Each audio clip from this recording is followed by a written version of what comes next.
While Vox Machina has gained powerful allies with the Council of Taldore, they have also gained powerful enemies with the Briarwoods, who not only fought them to a standstill in the castle courtyard, but also caused them to be arrested. I once again ask you to roll initiative, because it is time for Cartoon versus Campaign.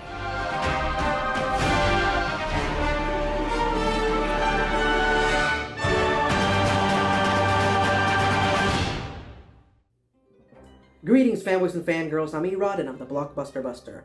Welcome back as we continue to compare Season 1 of The Legend of Vox Machina with its corresponding episodes from Campaign 1 of Critical Role. Now be warned, there will be spoilers ahead, so if you haven't seen episodes 4 through 6 of The Legend of Vox Machina, as well as their corresponding episodes of the campaign, you might want to stop the video here. With that out of the way, let's jump right in.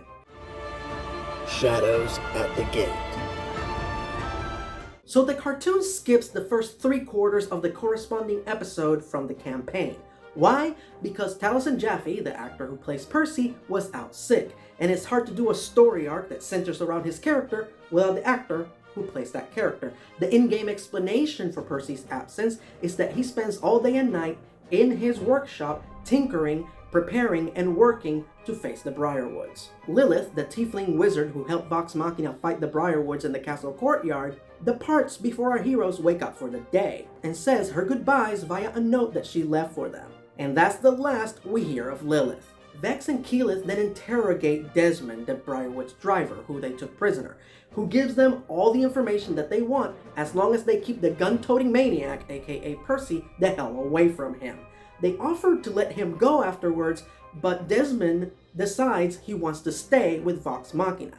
Yes, he would rather stay under the same roof as the guy that blew his hand off than go back to the Briarwoods. The rest of Vox Machina then spend the rest of the day running more boring errands until they are summoned to the castle, where they receive the scolding that they received at the end of the last episode of the cartoon. Their punishment is not as severe in the campaign, they just get expelled from the council.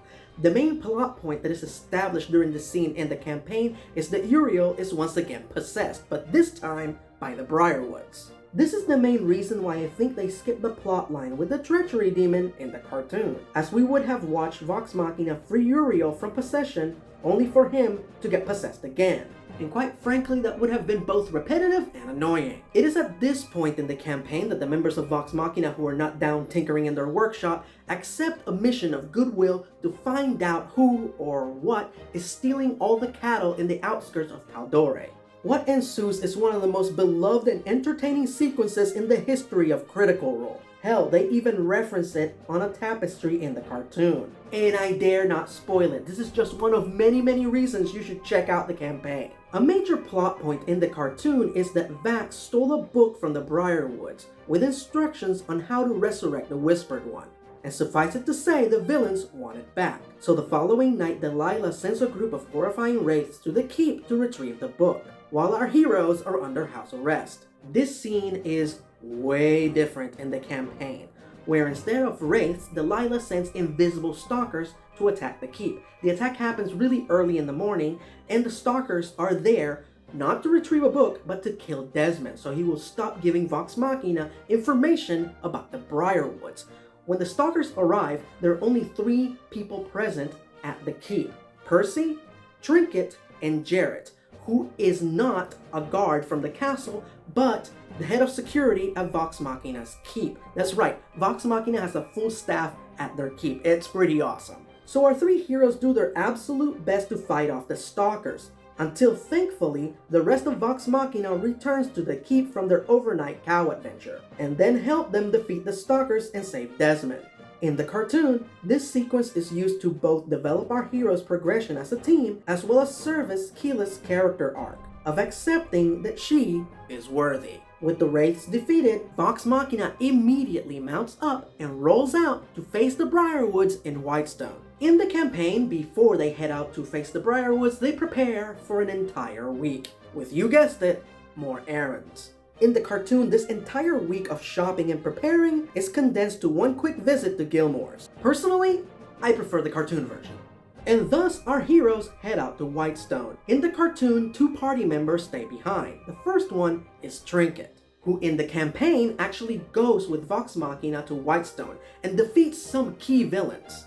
The other party member who stays behind at this point in the cartoon is Pike, who officially leaves the group to reconnect with her faith. As I stated before, in the campaign this happens much earlier before our heroes leave Vasselheim, and thus, with a few indiscrepancies in their roster in both versions, our heroes head out to Whitestone.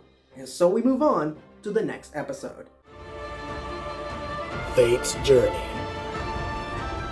First of all, in the campaign, they don't steal a horse and carriage, they just buy horses, and the journey to Whitestone is much longer. They go across a rope bridge, they almost get knocked off a cliff by a strong wind, harpies eat their horses, and they fight a giant reptilian creature called a Bahir. It is right before this battle with the Bahir that Orion Akaba officially leaves Critical Role, and during the first half of the next episode, Matt Mercer, the DM, plays as Tiberius. Suffice it to say, Vox Machina defeats the creature, and right after this battle, Tiberius teleports away, never to be seen again. Vox Machina then comes across an empty fortress that used to be inhabited by stone giants, and after investigating a little bit, they realize that the Briarwoods attacked it, turned all of its inhabitants into zombies, and are now using them to guard Whitestone. They then make it to the outskirts of Whitestone, where Keyleth and Vex detect a pack of wolves and an unidentified female humanoid headed their way. The party just hides in the trees and completely avoids them. In the cartoon, it's the complete opposite. Not only do they avoid all of the dangers that I just mentioned, but they have an action-packed chase sequence with the wolves, which culminates with the party losing Delilah's book and the vampire fighting weapons, which I believe they did to raise the stakes as well as service Keyleth's character arc, making it 100% necessary for our favorite druid to step up. At this point in the cartoon, they also show us the villagers before they are turned into macabre effigies of Vox Machina and... Wait, stop! That girl there, she looks exactly like... Nah. So while those poor people are enjoying their final meal, Vox Machina makes camp for the night. Here, they establish that Scanlan stole a magic shape-shifting scroll as well as a bunch of mysterious potions from the dragon Brinsife. Now remember that, as we will be talking about it in the next video. The party then shares stories about their weirdest kills. Most of these are references to actual moments that transpired in Campaign 1 before the Briarwood arc. Vax defeating the Rakshasa happens during the Trial of the Take in Vasselheim. Keyleth accidentally knocking a Duragar into the lava and then pushing him down to finish the kill happened in the Underdark near the city of Craghammer. And Grog defeating a monster by ripping his tongue out with his own teeth also happened in the Underdark, but it was a basilisk that he killed that way. Scanlan's story is 100% original and 100% permanently tattooed to my brain. Thank you, Sam Riegel. The next day, our heroes arrive at the outskirts of Whitestone without further opposition. Now I want to take this moment to compliment the cast of Critical Role for playing the next part of the campaign so smart. Before they set foot in the city, Keyleth turns into an eagle and Scanlan gets on her back, and they turn invisible, and together they scout the entire city. Then, before they officially enter the city, the entire party is magically disguised as peasants, Trinket as a donkey, so they can walk around the city freely without being recognized. They then find an abandoned tavern that they use as their headquarters. But right before they find that abandoned tavern, they spot the macabre message that the Briarwoods left for them. They see the bodies of 7 innocent people that the Briarwoods killed, dressed up like the members of Vox Machina, and then hung from the Sun Tree. This moment plays out pretty much the same way in both versions, with one minor difference, which is the specific members of Vox Machina that are represented in the effigies. In the campaign, there are effigies for Tiberius and Trinket, because they were present during the battle at the castle courtyard. In the cartoon, their effigies are replaced with one for Pike, because she was the one who was present in the courtyard battle in that version.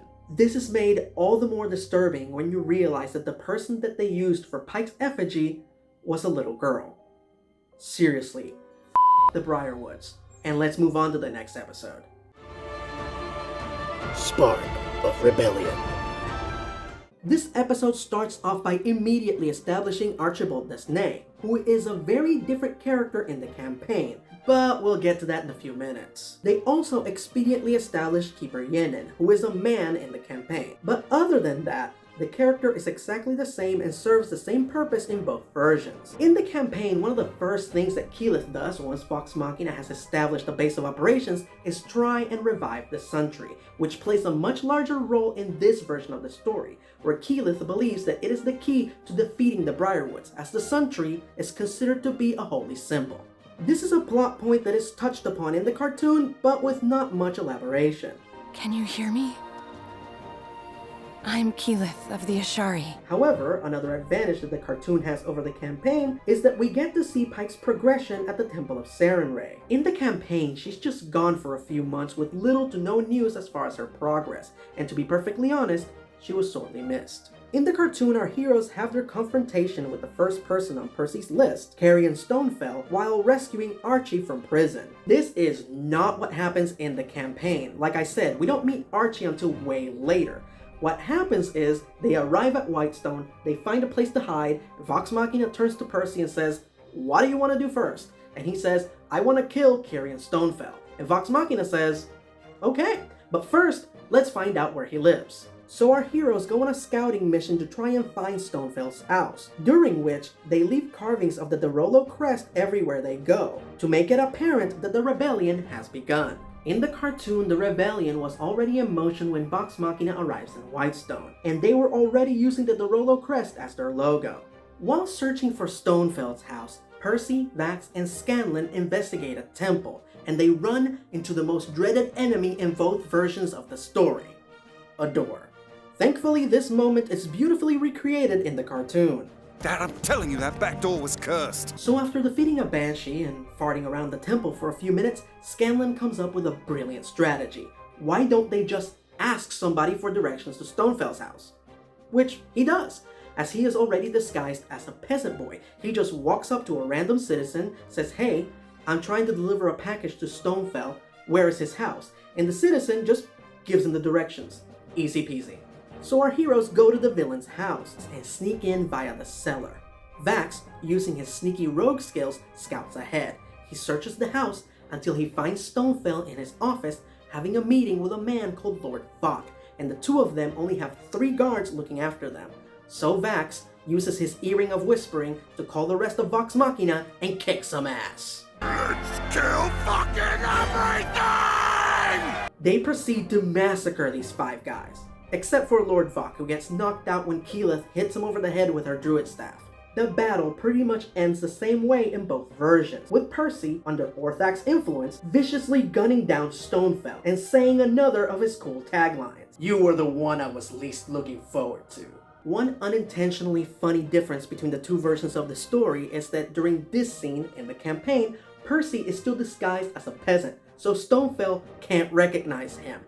Talison's frustration with this unforeseen circumstance is hilarious, but thankfully he got to fix it in the cartoon. I wanted you to know it was me.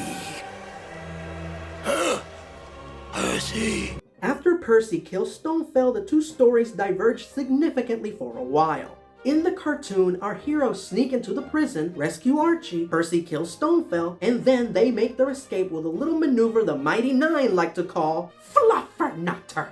And as our heroes make their escape, Archie dramatically reveals to Percy that his sister, Cassandra Derolo, is still alive.